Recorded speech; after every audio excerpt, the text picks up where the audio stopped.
चतुर्थी, प्रदोष,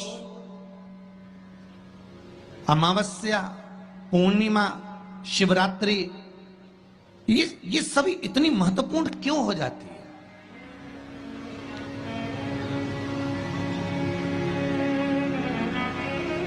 इसकी महत्वता इतनी प्रबल क्यों हो जाती है? किस लिए? क्योंकि बैसाख का जो महीना पड़ता है, सूर्य की संपूर्ण तपन, सूर्य देव अपने पूर्ण तेज के साथ में, पूर्ण तेज के साथ में मृत्यु लोक के निवासियों पर, चाहे जलचर हो, थलचर हो, वायुचर हो, चाहे जो जीव हैं, उस पर जब किरण फेंकते हैं तो संसार का जो मनुष्य है उस पर जब ताप पड़ता है तो ताप पड़ने के कारण उसके मुख से भगवान का नाम निकल ही जाता है, स्मरण नाम निकल ही जाता है। जब उसके मुख से भगवान का नाम निकलता है तो वो भगवान की शरणागति खुद ग्रहण कर लेता है स्वयं।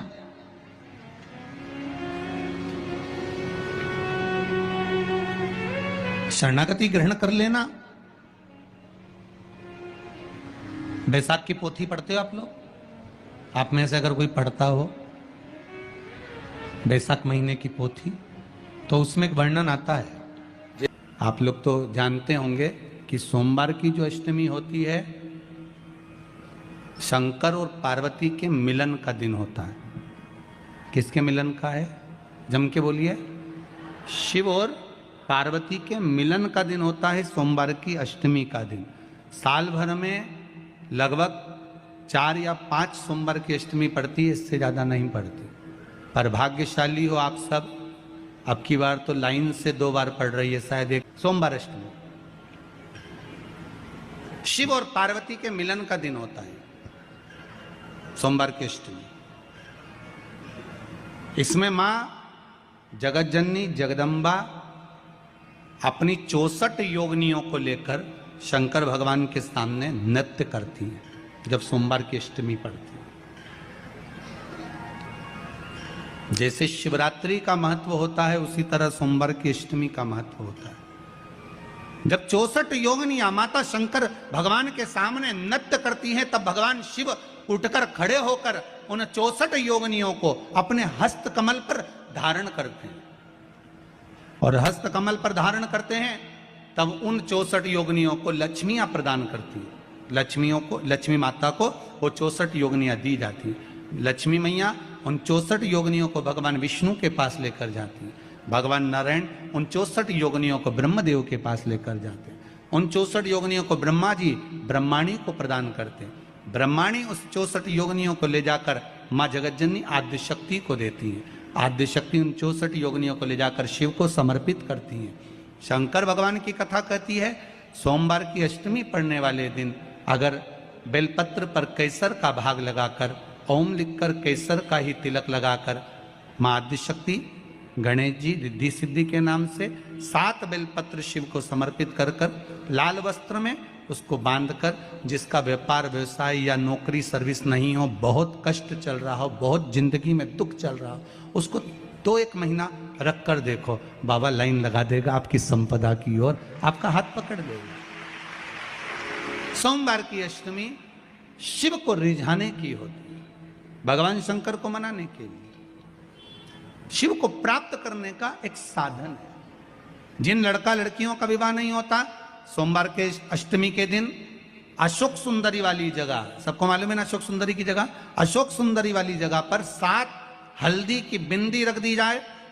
लड़का लड़की जिसका विवाह नहीं हुआ उसका हाथ रख दिया जाए और वही हाथ के छापे पीपल के वृक्ष पर 5 लगा दिए जाएं। महाराज 3 महीने में उसका विवाह पक्का हो जाता है। सोमवार की अष्टमी का इतना भाव है महाराज, सहज नहीं है सोमवार की अष्टमी।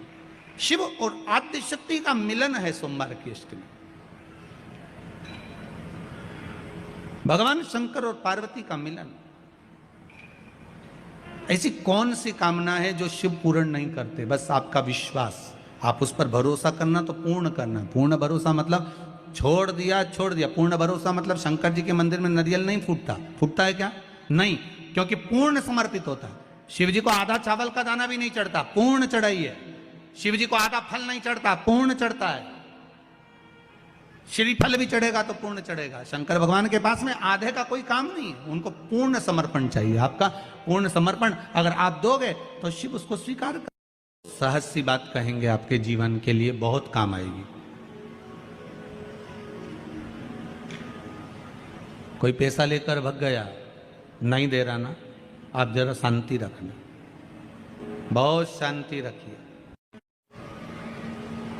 एक अलोना कंडा, कंडा जानते हो ना, जो अलोना कंडा किसको कहते हैं? एक होता है गाय का गोबर जिसको थाप दिया जाता है। ये जो थपा हुआ जो कंडा होता है, ये कभी भी यज्ञ में काम नहीं आता, आपको मालूम होगा। अब आज के ज़माने में तो भले आप सब जानते ही हो कि लोग मानते तो कुछ है नहीं, पर जिस पर हाथ का छापा पड़ गया, थप गया, वो यज्ञ में, हवन में काम नहीं आता।